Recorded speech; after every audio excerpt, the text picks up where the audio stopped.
Tip number 1, get lots of scrolls. Why? So you can make your build and or get attacks. You can grind scrolls from regular enemies just by mowing through them, or named enemies. Gold named enemies, I recommend if you're early game, hold those off for now. Tip number 2, get your permanent upgrades. Why? So you have more SP and resources to make your build.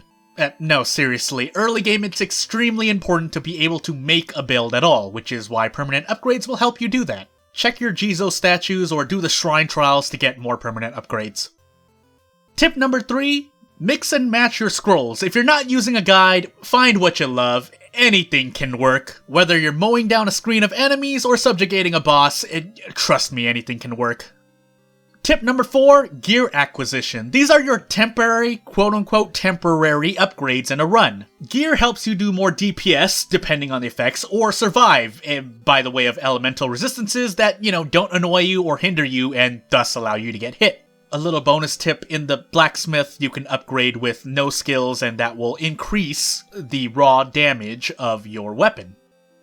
Tip number 5, your end goal, late game, deal thousands of damage per second. If you're doing things right, you should eventually be putting hundreds, if not thousands of damage per second. Once you can do this, you're ready to complete the game proper and have fun. If you decide you like playing with elemental weaknesses, tack that onto a skill that you like and you'll find you'll be doing a lot more damage to bosses who are weak against that element.